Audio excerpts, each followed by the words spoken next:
দুর্ভিক্ষ হয়েছিল, ৭৪-এও দুর্ভিক্ষ হয়েছিল, আরো বন্যায় বারে বারে ক্ষতিগ্রস্ত হয়েছিল। কিন্তু এই দুর্ভিক্ষের সময় মানুষের বাড়ি লুট করে নাই। করছে কি কোনো বাড়ি লুট করছে? করে নাই। কোন মানুষ প্রাণ দেয় নাই। মানুষ ভিক্ষা করেছে, ভিক্ষা করে খেয়েছে আমি জানি, কিন্তু প্রাণ দেয় নাই। কিন্তু এই দেশের মানুষ গণতন্ত্রের জন্য বুকে তাজা রক্ত ঢেলে দিয়েছে। গণতন্ত্রের জন্য শৈল শাসককে উৎখাত করার জন্য বুকে তাজা রক্ত ঢেলে দিয়েছে। এরশাদকে উৎখাত করার জন্য যেমন বুকে তাজা রক্ত ঢেলে দিয়েছে, বিশ্বব্যাপী স্বৈরাচারকে উৎখাত করার জন্য বুকে তাজা রক্ত ঢেলে দিয়েছে। ঠিক একই ভাবে এই স্বৈরাচারকে উৎখাত করার জন্য এই দেশের লাখো লাখো মানুষ সেদিন ঢাকায় জমা হয়েছিল, হাজার হাজার মানুষ মৃত্যুবরণ করেছে, বুকে তাজা রক্ত দিয়ে গণতন্ত্র রক্ষা করেছে। এই গণতন্ত্র যাতে ভূলণ্ঠিত না হয়, এই জনগণের ভোটাধিকার যাতে ভূলণ্ঠিত না হয়, আপনাদের কাছে অনুরোধ করব, অনতিবিলম্বে নির্বাচনের করে জনগণের কাছে ক্ষমতা হস্তান্তর করে আপনারা আপনাদের দায়িত্ব শেষ করেন, জনগণের ক্ষমতা জনগণের কাছে ফিরিয়ে নেন। এই আবেদন আমি আজকের মাধ্যমে জানাবো। এখন আমি বলতে চাই, সামান্য কিছু কথা আপনাদের কথা বলতে চাই। আপনারা জানেন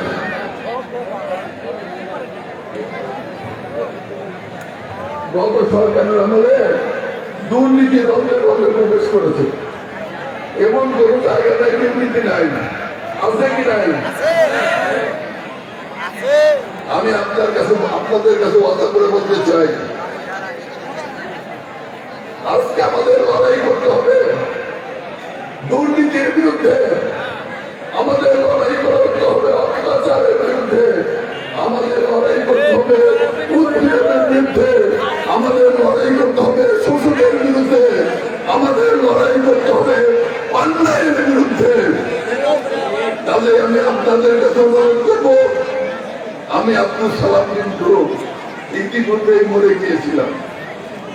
আমি মৃত আব্দুল সালাম কিন্তু আজকে আল্লাহর রহমতে জীবিত হয়ে আপনাদের সামনে উপস্থিত হয়েছি। আমি যদি বেঁচে থাকি, ইনশাআল্লাহ সকল প্রকার দুর্নীতি অন্যায়ের বিরুদ্ধে আপনাদেরকে সাথে নিয়ে লড়াই করব।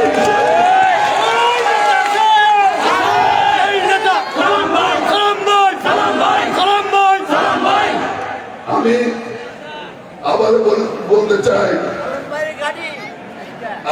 আমি মরে গিয়েছিলাম, আমি সালাম বিন্দু নাই মনে করবেন। এখন যে সালাম বিন্দু বেঁচে আছে সেটা হচ্ছে এই দেশের জনগণের বন্ধু হিসাবে আপনাদের পাশে থাকতে চাই, আপনাদের সাথে কাজ দিলে কাজ করতে চাই।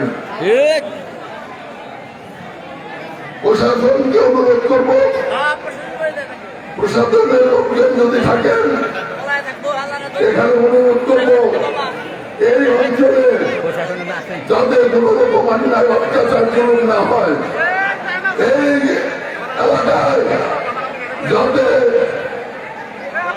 পতিত আওয়ামী লীগের ঘুরে ঘুরে আমাদের মধ্যে খণ্ডন সৃষ্টি না করতে পারে।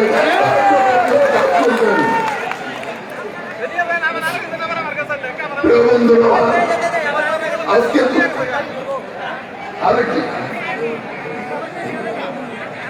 আরেকটি কথা বলতে চাই, যেটা নিয়ে পত্রপত্রিকায় আলোচনা হয়, মাটির ব্যবসা। এটা নিয়ে অনেক কাহিনী শুনতে হয়। আমি এমপি ছিলাম, আপনারা মাটি আনবেন, সিয়ালদহ থেকে ব্যবসা করবেন, সরকারি নিয়ম অনুসারে করতে হবে, সরকারের ট্যাক্স খাতা দিয়ে করেন। কিন্তু আমার জনগণের বাড়ি ভেঙে যাবে, নদীতে ডুবে যাবে, সেই জায়গায় মাটি উত্তোলন করা হবে না।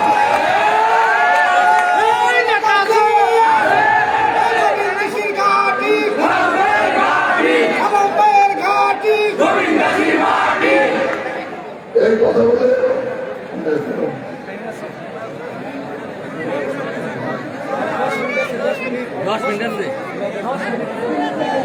আচ্ছা ঠিক আছে, যেহেতু আপনারা ইফতারের সময় হয়ে গেছে, আপনারা কি সবাই ইফতার পাইছেন? বসে যান, ইফতার নিয়ে বসে যান, সবাই ইফতার নিয়ে বসে যান। এদিকে যারা আছে ইফতার পাইছে নাকি? পাইছেন সবাই? ইনশাআল্লাহ আমি অভিনন্দন জানাই, ধন্যবাদ জানাই গোবিন্দ দাসী বিএনপিকে, যে একটা বিরাট এবং বিশাল ইফতারের আয়োজন করে আমাদেরকে এখানে এনে জনগণের সাথে একটি আত্মিক সম্পর্ক, ভাতৃত্বের সম্পর্ক করার তৌফিক করে দিয়েছেন। তাদেরকে ধন্যবাদ জানিয়ে আবারও আপনাদের প্রতি কৃতজ্ঞতা প্রকাশ করে আবারও বলতে চাই, মায়ের আমার, বন্ধুর আমার, মায়ের আমার, ছাত্র আমার, যুবকের আমার, একটি কথা মনে রাখতে হবে, যে দেশের শিক্ষা নাই সে দেশে কিন্তু উন্নতি হবে না।